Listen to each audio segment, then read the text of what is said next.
Welcome to another episode of Off to the Races. I am your host and horse racing analyst, Alec, and on this week's show, I will be covering the last prep races from Dubai and the Florida Derby, and we will also be recapping the Dubai World Cup and the Dubai Golden Shaheen. We'll also be looking at the three main stops of the road to the Kentucky Derby this weekend, the Wood Memorial, the Bluegrass, and the Santa Anita Derby.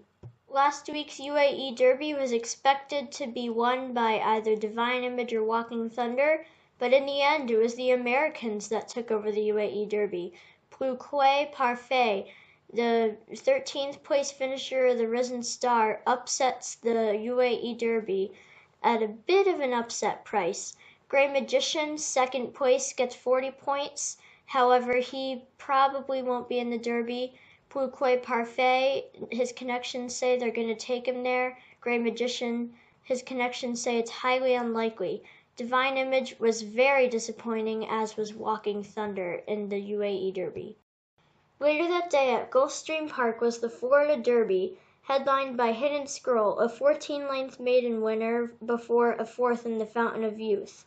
However, on this day it was Maximum Security, who had won its first three races at Gulfstream Park by a combined 34.5 lengths.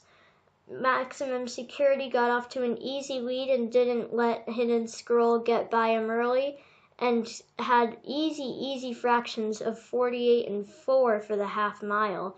After that, it was easy to tell who was going to be the winner of the Florida Derby, as he drew off to be an impressive winner over the maiden Boat Express.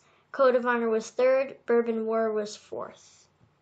On last week's show, North America was my favorite horse in the Dubai World Cup. However, he did not show up to what I thought he was going to be.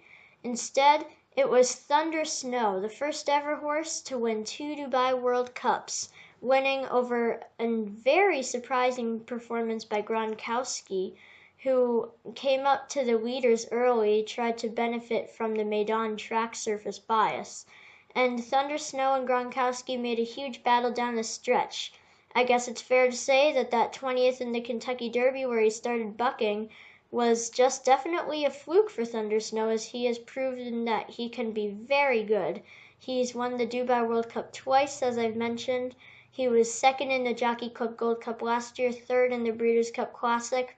I think he has a lot of potential this year.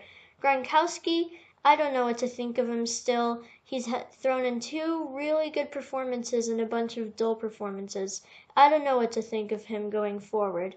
Now, North America, he seems maybe to want the distance of more like a mile or a mile and an eighth. I'll look for him at those distances.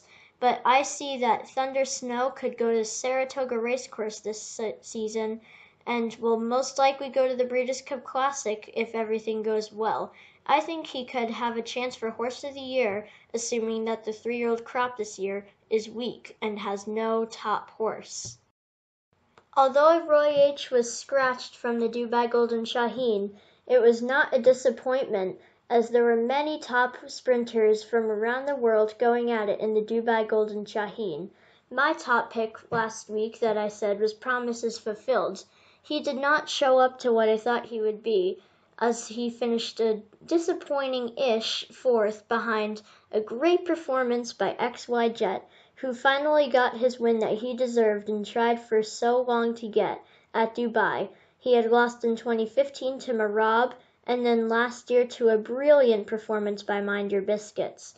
I feel like XY Jet could be a nice horse this year, assuming he doesn't get injured.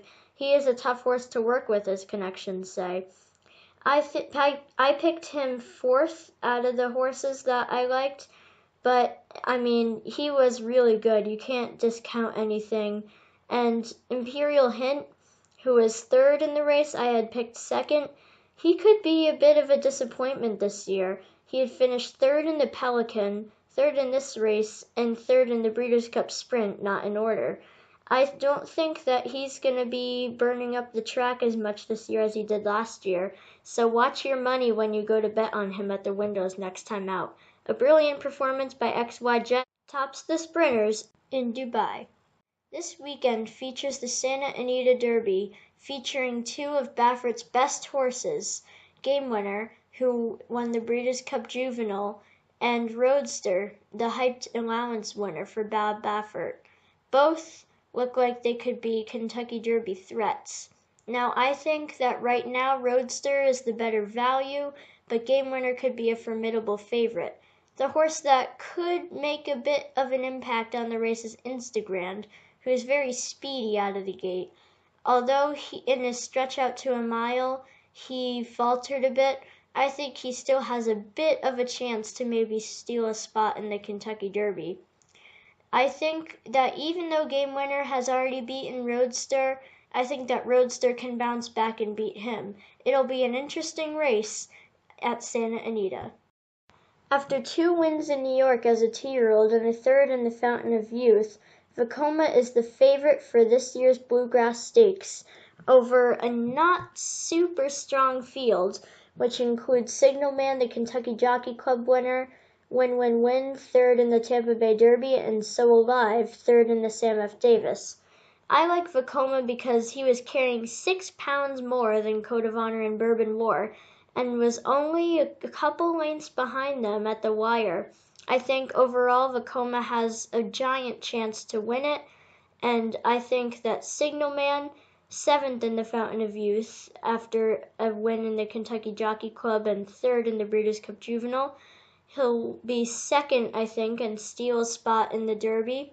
Win Win Win will be 3rd. It'll be a bit tight to see whether he makes the Derby or not. I think Vekoma and Signalman are definitely the horses to beat. I think Vekoma is going to be a very nice horse, and he could be maybe even a nice 12-1 if he wins the Bluegrass and makes the Derby. We'll see what happens at Keeneland on Saturday. The Wood Memorial features a strong field which includes Tampa Bay Derby winner Tacitus and Gotham Stakes winner High Cal. Both are going to be in the Derby with 50 points, locking up a spot with a win in their last races. It's a question of how are they going to run on Saturday. I think they're going to run very well. I think they're going to be 1-2, Tacitus winning and High Cal coming in 2nd. Both have nice strong closing kicks that I think will benefit them on the way to Louisville. In 3rd place, I have a long shot, Over Deliver. The long shots have been doing well this year, and I think that a 2nd place in the Pasco Stakes behind Win Win Win doesn't diminish his resume at all. I think he could upset the show spot, as Tacitus and High Cal will battle it out for the top 2 spots. We'll see how they do in the Wood Memorial, and the winner and 2nd place finisher, no matter who they are, will definitely be in the Derby with enough points. That's it for this week's episode of Off to the Races. On next week's show, I'll be covering the Arkansas Derby along with the recaps of the 3 big races I just previewed. Please like and hit the subscribe button. I'll see you next week on Off to the Races.